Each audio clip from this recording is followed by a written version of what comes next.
Good morning, students. Welcome back to your online English class. Today we will start with the poem Childhood, written by Marcus Nathan.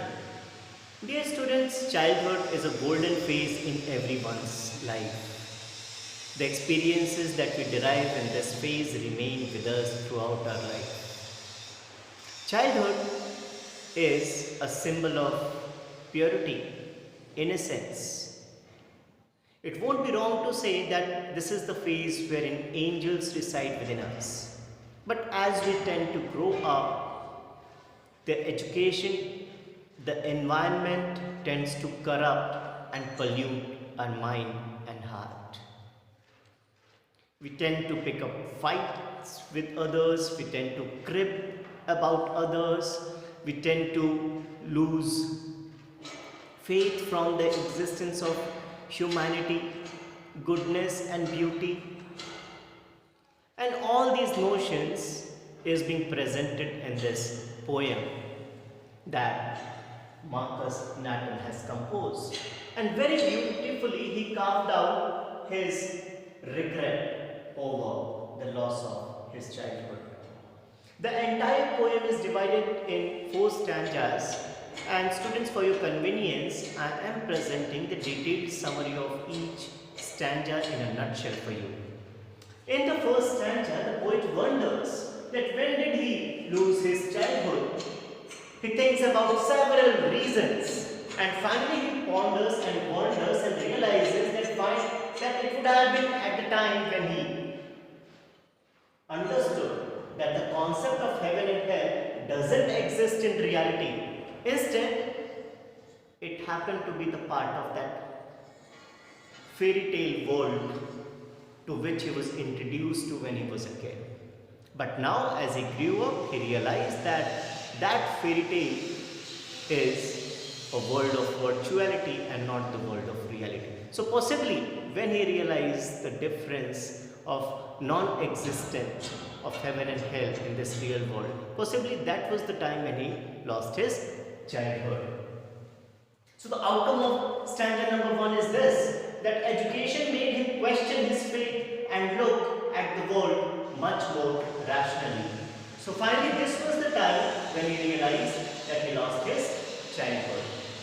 In the second stanza, the poet further recalls the time when he realized that the adults around him did not practice what they preached. When he was a kid, then the adults told him to be loving, caring, affectionate and to be a good human being. However, those very adults themselves showed different natures altogether. They were themselves violent, aggressive and argumentative. And thus the poet recalled that latent means hidden, hypocrisy became evident to the growing child. So the child, when he starts growing up, he finds the difference between preaching and practicing. What the adults used to preach to him, they themselves did not practice it. And thus the child realized the hypocrisy in their nature. And possibly that was the time when he started losing his childhood. In stanza number 3, poet realized that now his mind was unique. He had developed that rational thoughts of his own. He could form and take his own decisions. He gained a sense of individuality which set him free from the prejudiced opinions of others around him. So possibly this phase could be also one of those phases when his childhood was lost, when he became independent, when he was able to take his own decisions, when he was able to handle things independently. So dear students, in the first 3 stanzas we could see different junctures wherein the poet thinks that he would have lost his childhood. First, at a time when he could not relate heaven and hell with the world of reality. Second, when he found adults around him not practicing what they were preaching. And third, when he developed his own unique identity, individuality and rational thought process. And now to clear the dust, obviously he had to come out with some conclusive pictures. And hence, in stanza number 4, the poet wondered not on when he had lost his childhood, but rather where that childhood went. Do remember, in stanza number 1, he was putting up a question that when did he lose his childhood? However, in stanza number 4, there is going to be paradigm shift and we will be focusing on that where did that childhood go? Where did it disappear?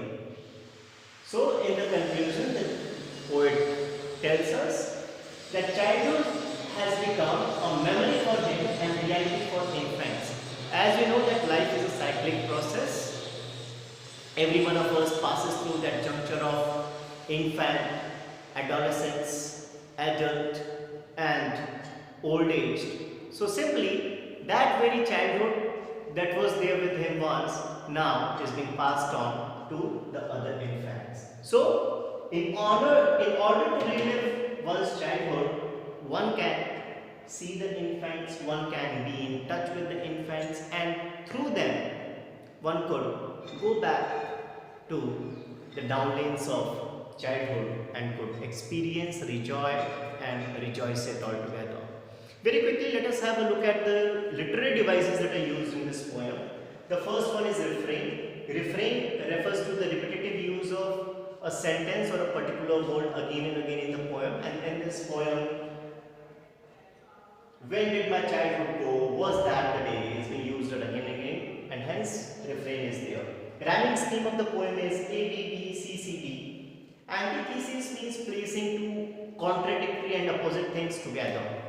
Hell and heaven are being placed together. However, they happen to be two opposite things, and hence antithesis is there. Alliteration is the words with similar soundings placed together. The time, the mind, thoughts, that. These are the examples of alliteration. Dear students, with this we have come to an end of today's lesson. I hope that you would have understood the poem. Go through it, read it again, and try to understand it in a better manner. Till then, thank you.